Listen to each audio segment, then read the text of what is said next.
Ngayon tayo Oo, sa dalawa red.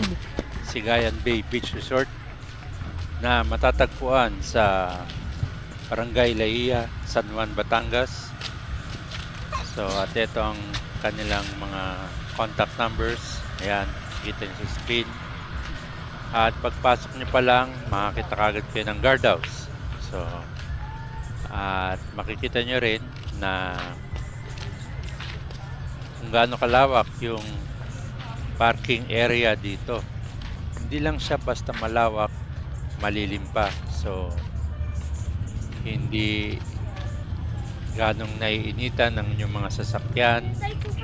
Kung medyo maselan kayo sa inyong sasakyan, okay na okay dito kasi ayan, nakikita nyo naman, napakalilim, napakalawak. So, bago kayo pumasok talaga dun sa premises, makikita nyo yung opisina sa right side. So, papasok kayo dyan sa opisina at sasalubong sa inyo yung magandang ngiti ng mga staff. Very accommodating sila.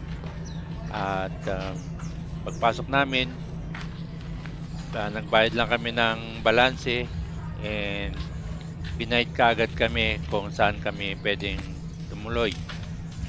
So ayan, pagpasok namin dito, makikita nyo yung mga magagandang unit. Merong mga single unit, merong mga 2-story units, at merong mga kubo na katulad nito. Meron ng sariling CR, meron ng sariling kitchen, at medyo walking distance siya from the beach proper, pero okay na rin, convenient pa rin, hindi naman siya ganun kalayuan. At ito nga pala ang resort map kung saan makikita nyo kung nasaan yung mga iba't ibang unit. So at yung mga cottage, at ayun yung beach proper. Balikan ng So, ayan. Ito rin, titignan ko rin dito yung kanilang swimming pool. Ang pagkakalam ko sa swimming pool, either kung day tour ka lang or mag-overnight ka, magbabayad ka ng 100 pesos per head. At yun, from 8 a.m. to 10 p.m. ang pwede ka mag-swimming. Unlike dun sa beach proper is from 6 a.m. to 6 p.m. Ito nga, makikita nyo napakagandang unit na 2-story at napapalibutan siya ng mga mararaming halaman. Napaka-convenient talaga, napakaganda sa paningin. So ayan, kada unit may sarili ng mga ref, may kitchen, utensils, at dito merong bilihan ng mineral water. So, di na kailangan magbitbit ng napakaraming tubig kasi may mabibilihan doon. Meron tindahan dyan, may nagtitinda ng ice. So, ayan, yung mga CR. Kung sa mga CR nyo, kung marami kayo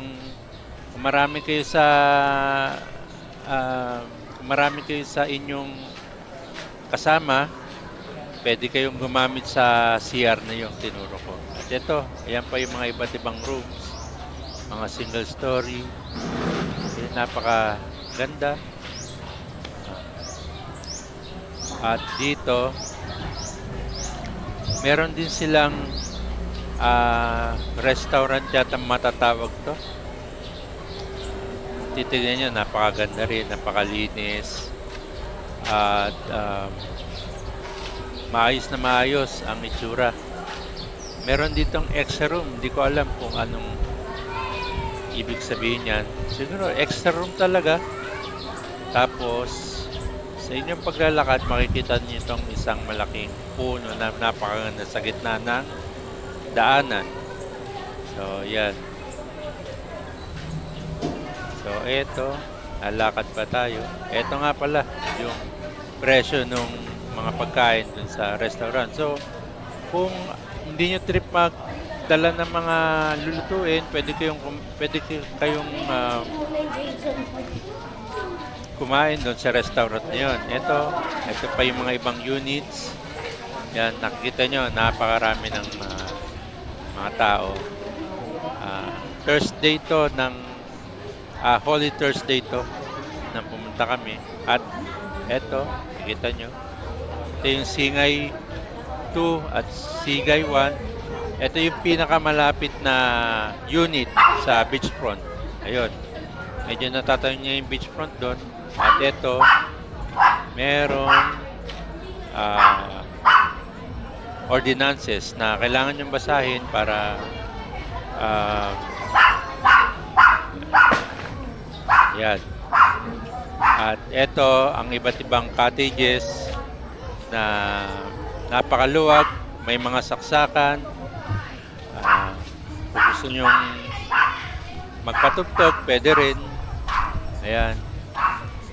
At meron silang, alam ko, dito nga pala, hindi ko na ipakita sa gilid. Meron silang dedicated na ihawan. Pwede kayong mag-ihaw doon. So, ayan. Ito yung kanilang pangalan, Sigayan Bay Beach Resort. So, ayan.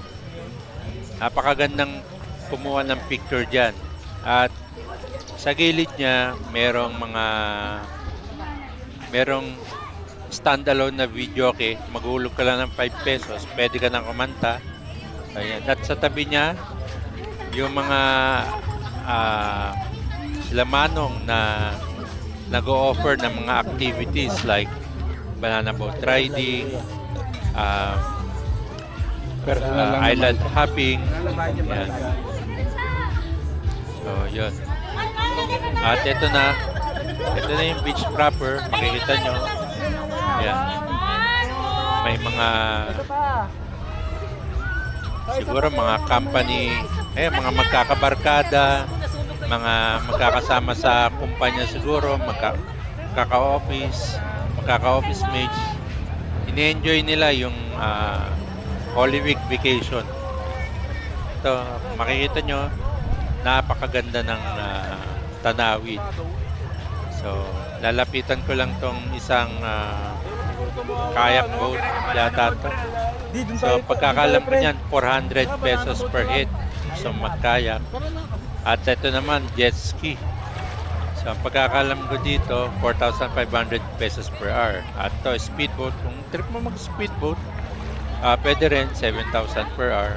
So, ayan. Makikita mo rito, may mga makukulay na bangka. Sige, babalik Ayan. na ako. Halika. So, all in all, ayan, magandang tanawin sa Sigayan. So,